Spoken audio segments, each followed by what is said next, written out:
And now that you've come to the end of the week, Yeah.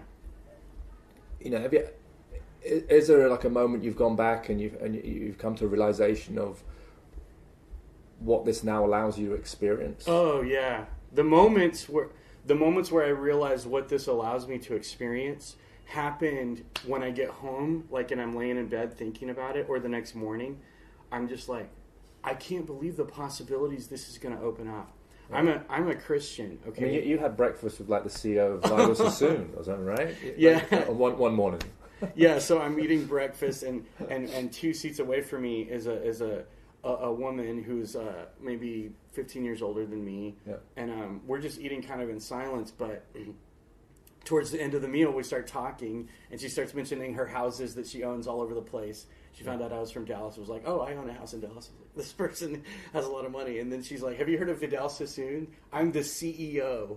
I'm like, this is so cool. I mean, if you interact with people, you have no idea who you're sitting next to. The only way to miss out on everything is never interact with anybody. Mm-hmm. But the only way to connect and to find interesting stories and interesting relationships is interact and connect with people. And people like good interactions. It's not an interruption. Right. Yeah. And also, okay, so that opens up lots of possibilities for networking, meeting new people. Another big thing is I'm a Christian, and I do want to say a lot of people see a lot of these techniques and stuff as kind of associated with sexual immorality, what I would call that or something. I'm like, this has nothing to do with that, because you need social skills to be able to talk to people. And so one of the big things in the Christian world is evangelism. And like everybody that I've ever seen gets that wrong. If you approach somebody looking cool, feeling cool, and you approach them calmly, I was thinking in my head how much of an impact that could have in the world of evangelism. Right. Approaching people and stating intent. That was one of the big things that you guys push. People need to know why you're approaching them. Otherwise, they'll think, I'm about to get sold something or be asked for money. Yeah, okay. Wallet's going to go missing or something. Exactly. Yeah. And it gives them a chance to say no. Yeah. So like in evangelism, you can state intent. Hey, I want to ask you a couple faith-based questions. You have a moment. So it's just interesting because this world is pretty far from that, but the strategies and what you guys teach is applicable even to that degree, like all across the board, just interacting with people in a way that makes them feel comfortable and you feel comfortable. Mm-hmm. That's like maybe the most valuable life skill that a human being can possess. Yeah. Great. So back to that, like going away, you've had these moments of reflection of like how you can move these skills into the other areas of your life, yes. networking, influential friendships. Right. And the people you meet, are passing them on to other people, not necessarily to benefit you yourself. Yeah.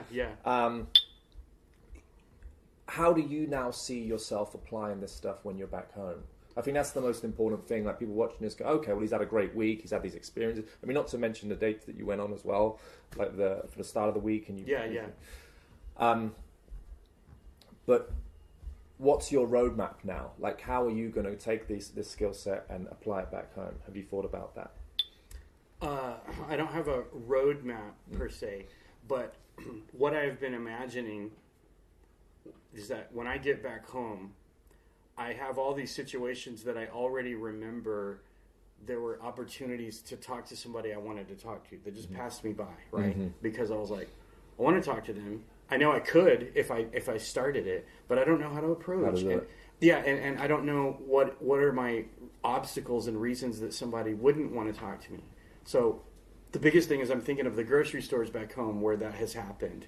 And I'm thinking of like the streets that I live on, the department stores, where I've walked and seen people and interacted with people in a way and seen opportunities to talk to people that pass me by. That's the main thing I'm thinking about. Like when I go back there, I'm not going to act the same way. You're going to be more of an action taker now. Yeah. Not just an action taker, but just I'm going to be a calm person that people want to talk to, that I'm not scaring people off. Yeah. I mean, if that's how you are, it's like it's easy. It's easy to talk to anybody when you're not scaring them. Yeah.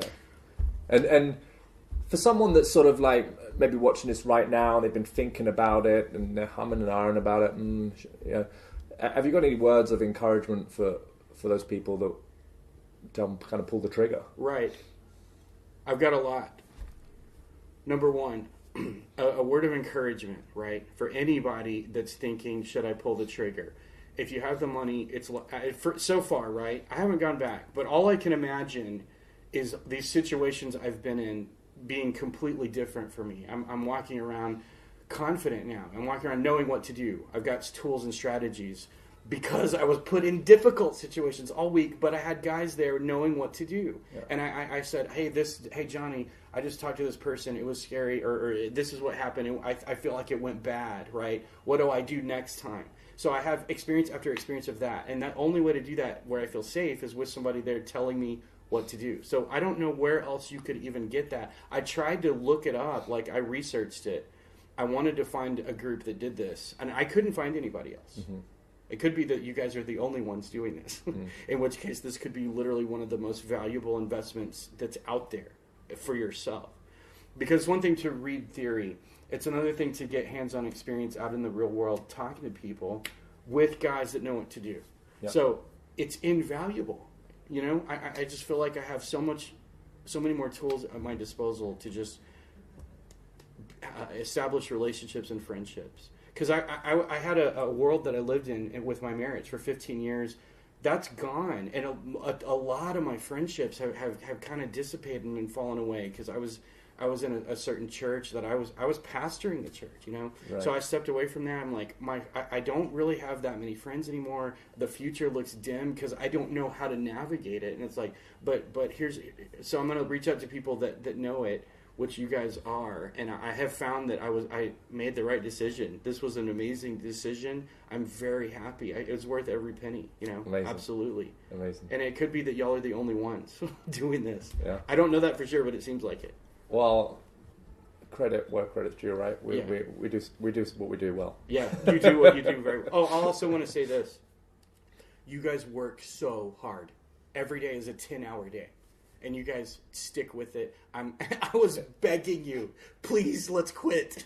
Let's please stop for the day. And you're like, no, we're going to stay here for 5 hours. There's no siesta here, man. Yeah, we're going to stay here for 5 hours. Yeah. You know, you've got another hour. Yeah. And I know you're scared. I know